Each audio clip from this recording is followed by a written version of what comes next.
Exercise 8.3 question number 2 है और बिल्कुल सिमिलर डिटो क्वेश्चन है। ये क्वेश्चन नंबर 1 रिपीट हो रहा है, सिर्फ पॉइंट्स या वैल्यूज़ चेंज हैं। देखें, इफ़ ए एंड बी, तो ए और बी अगेन दो पॉइंट्स हैं, end point of chord A B. ठीक है, ये साथ साथ आप फिगर को भी देखते जाएं। ए बी आपके पास एक कॉर्ड है जो ब्लैक कलर की लाइन है। ऑफ द सर्किल, सर्किल की इक्वेशन गिवन है बुक में, यहाँ पर आपके पास वैल्यू चेंज है थोड़ी सी, उससे क्वेश्चन वेरीफाई नहीं होगा।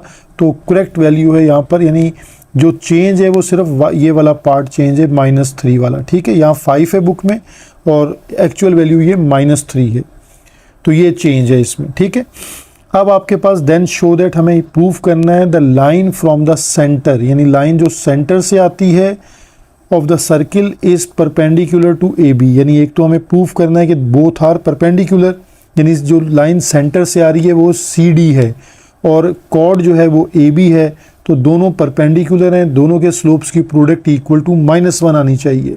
ऑल्सो बाइसेक्ट द कॉर्ड, तो इसका मतलब है कि वो बाइसेक्ट का मीन्स कि डी मिड पॉइंट है ए बी का, और जब डी पॉइंट में सी डी की इक्वेशन में पुट करूँ तो उसको सेटिस्फाई करे। ये दो कॉन्सेप्ट जब आपको क्लियर हो जाएंगे तो अब हम स्टेप्स की तरफ चलते हैं। अब हमारा देखें, पहला स्टेप ये है कि हमें गिवन जो इक्वेशन ऑफ सर्किल है उसे हम कंपेयर करा लेंगे जर्नल इक्वेशन के साथ, जहाँ से हमें G और F यानी हमारे सेंटर के पॉइंट्स मिल जाएंगे। तो ये हमारा सेंटर जो है वो हमें मिल चुका है -2,3/2, ये हमारा सेंटर है। ठीक है, आफ्टर कंपैरिजन हमने सेंटर की वैल्यू निकाल ली। अब हम D is the mid point, अब हम मिड पॉइंट को कैलकुलेट करते हैं कि D is the mid point of chord A B, यानी हमारी ये स्टेटमेंट है नेक्स्ट, जिसमें हमारे पास A और B दोनों पॉइंट्स मौजूद हैं, A के पॉइंट्स भी मौजूद हैं, B के पॉइंट्स भी मौजूद हैं। और मिड पॉइंट का फार्मूला नॉन फार्मूला है आप सबके लिए, हम उसमें वैल्यूज़ पुट करके अपना मिड पॉइंट कैलकुलेट कर लेंगे कि 0,3/2 हमारा मिड पॉइंट है। ठीक है, अब हम एक स्टेप आगे आ गए हैं। अब हम 4 परपेंडिकुलर के लिए स्लोप्स को कैलकुलेट करते हैं। और अब आप जहन में ज़रा जोर दें कि स्लोप किसका चाहिए, एक तो सी डी का स्लोप और एक ए बी का स्लोप। सी डी वो लाइन है जो सेंटर से आ रही है और ए बी वो कॉर्ड है, तो हम दोनों के स्लोप्स की प्रोडक्ट इक्वल टू -1 चेक कर लेंगे। तो देखें, अब हम जब परपेंडिकुलर की तरफ जाते हैं तो हमारे पास स्लोप का फार्मूला आपको याद है कि m = y2 - y1 divided by x2 - x1। c और d आपके पास पॉइंट मौजूद है। अब आपने जब वैल्यूज़ पुट की तो देखें यहाँ CD के स्लोप में न्यूमिनेटर कट रहा है, तो न्यूमिनेटर की वैल्यू 0 होने से कंप्लीट वैल्यू आ जाएगी 0। और जब आप AB का स्लोप कैलकुलेट करेंगे तो उसमें डिनोमिनेटर 0 हो रहा है, तो डिनोमिनेटर 0 होने का मतलब है कि स्लोप इन्फिनाइट हो गया।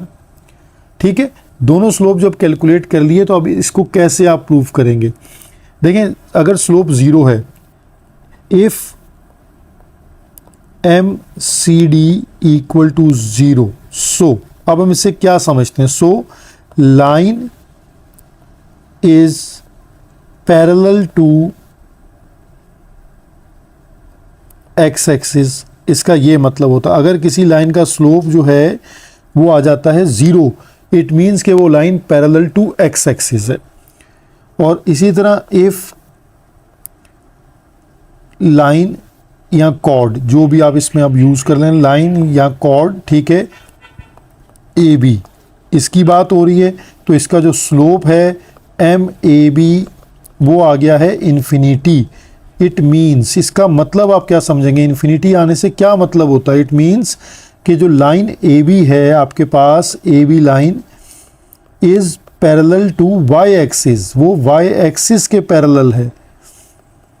तो अब आप इससे दोनों स्टेटमेंट को ज़रा दोबारा अगर गौर से देखें तो CD parallel to X axis है और जो AB है वो पैरेलल टू Y एक्सिस है। इट मीन्स के बोथ आर परपेंडिकुलर। ठीक है, यहाँ कंडीशन लगाए बगैर आपको इस स्टेटमेंट समझ आ रही है कि एक लाइन X एक्सिस है के पैरेलल है और एक लाइन Y एक्सिस के पैरेलल है। तो यहाँ पर वो दोनों लाइंस क्या बना रही हैं आपस में, एंगल 90 डिग्री का एंगल बना रही हैं। ठीक है, तो यहाँ पर आपके पास जो है वो कंडीशन जो है वो प्रूफ हो जाती है। सो condition is proved line CD is perpendicular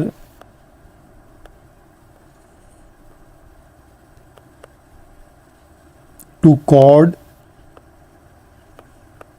AB। ठीक है, ये वाली आपके पास स्टेटमेंट प्रूफ हो जाती है। अब आपके पास आ जाती है वर्किंग कि आपने बाइसेक्शन को प्रूफ करना है, फॉर बाइसेक्शन। ठीक है, तो बाइसेक्शन के लिए आपके पास जो है पहले इक्वेशन होनी चाहिए। तो फर्स्ट हम इक्वेशन कैलकुलेट करेंगे, इक्वेशन ऑफ CD, यानी जो CD है हमारे पास, जो सेंटर से लाइन आ रही है, इसमें आपको C के पॉइंट्स जो हैं वो पता हैं। ठीक है, सेंटर के पॉइंट्स, ठीक है, सेंटर के पॉइंट्स हमारे पास जो हैं 0, -2, 3/2, यानी हमारे पास -2, 3/2। और इसी तरह आपके पास MCD जो स्लोप है वो है 0। तो यहाँ आप यूज़ करेंगे slope point form y - y1 MCD into x - x1। ठीक है, यहाँ हमारे पास आ जाएगा x - x1। यहाँ से अब y - y1 है 3/2 और CD का स्लोप है 0, x - x1 हो जाएगा -−+2। देखें 0 से ब्रैकेट मल्टीप्लाई हो रही है तो इट मीन्स कि वो ख़त्म हो गई। तो ये हमारे पास इक्वेशन आ गई। ठीक है, अब बाइसेक्शन का प्रूफ कैसे होगा, एट D पॉइंट आपके पास जो मिड पॉइंट का पॉइंट है उसे हम चेक कर लेते हैं कि वो हमारे पास क्या बन रहा था। D मिड पॉइंट 0, 3/2 ये सेटिस्फाई करेगा, सेटिस्फाई द अबव लाइन। तो अब इसको हम यहाँ पुट कर देते हैं, y की वैल्यू हमारे पास है 3/2, तो 3/2 - 3/2 इक्वल टू 0। तो 0 = 0, यहाँ ये वेरीफाई हो गया। ठीक है, इसका मतलब क्या हुआ कि line comes from centre of circle bisect the chord AB। ठीक है, यहाँ ये वाली पॉइंट भी प्रूफ हो गया। पार्ट A को सॉल्व करने का एक ऑल्टरनेट मेथड भी है। ठीक है, एक मैंने बाइसेक्शन मेथड आपको बता दिया और दूसरा मेथड इसका ये है, क्योंकि हमें ये प्रूफ करना होता है कि जो लाइन सेंटर से आ रही है उसने कॉर्ड को मिड पॉइंट यानी बाइसेक्ट किया। ठीक है, तो बाइसेक्ट का मतलब है D उसका मिड पॉइंट बन जाता है। तो अगर D मिड पॉइंट है तो उसका एंड पॉइंट A से और B से डिस्टेंस इक्वल होना चाहिए। ठीक है, तो अब हम इसको भी वेरीफाई करके देख लेते हैं। हम इस मेथड को भी यूज़ कर सकते हैं। अगर हम BD का डिस्टेंस फाइंड आउट कर लें बाय डिस्टेंस फार्मूला, तो x2 - x1 यानी 0 - 0 का स्क्वायर प्लस y2 - y1 यानी 3/2 और -3 का स्क्वायर। ठीक है, तो जहाँ 0 - 0 है वो टर्म तो हमारी ख़त्म हो जाएगी और यहाँ हमारे पास जो है वो 2 3 = 6 और ये जो नेक्स्ट हमारे पास सोल्यूशन बन रहा है इसका, ये हमारे पास बन जाएगा। अगर हम इसको सिंप्लीफाई करते हैं तो देखें यहाँ पर इसका सिंप्लीफिकेशन आ जाएगा -3/2 का स्क्वायर। अब देखें स्क्वायर से रूट भी कैंसिल हो जाएगा और वो टर्म भी पॉजिटिव हो जाएगी, यानी आप इसको ऐसे लिख सकते हैं, पहले अंडर रूट में -3/2 का स्क्वायर।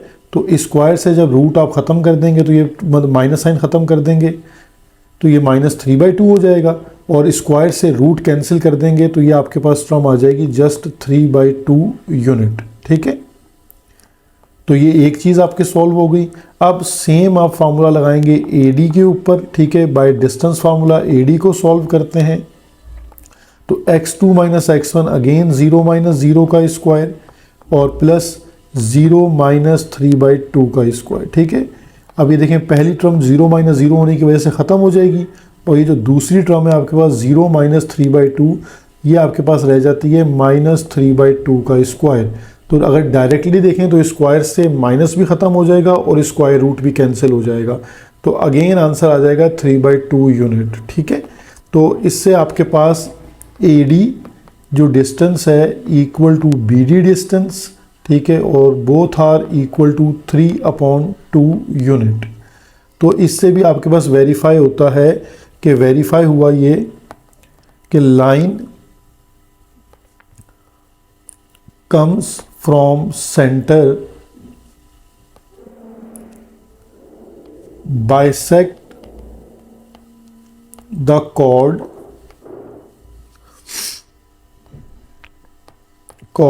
AB। ठीक है, उसने बाइसेक्ट किया है हमारे कॉर्ड AB को।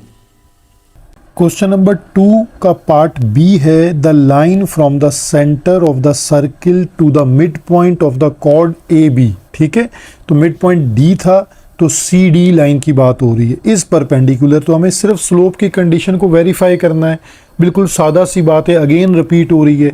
हमने स्लोप्स को पार्ट A में कैलकुलेट किया है, हमारे पास CD का स्लोप आ रहा है 0 और AB का स्लोप आ रहा है इन्फिनिटी।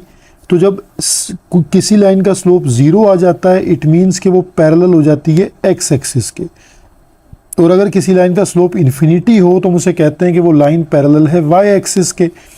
तो हमारे पास परपेंडिकुलर कंडीशन क्या है, m1 into m2 equal to -1। मैंने पहले यूज़ नहीं की, मैं अब दोबारा यूज़ करके आपको बता रहा हूँ कि यहाँ ये यूज़ हो जाएगी MCD इंटू MAB। हम डायरेक्टली भी कह सकते थे कि x एक्सिस और y एक्सिस है, इट मीन्स कि वो 90 डिग्री बना रहे हैं, लेकिन यहाँ कंडीशन वेरीफाई कर लेते हैं।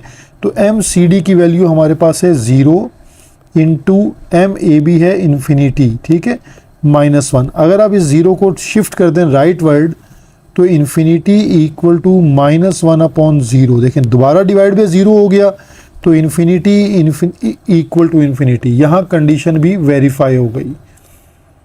ये काम आप पार्ट A में भी कर सकते थे। ठीक है, तो इसका मतलब ये हो गया कि line comes from centre of a circle, यानी सर्किल के सेंटर से अगर एक लाइन आए to the mid point, to the mid point of chord AB, it is perpendicular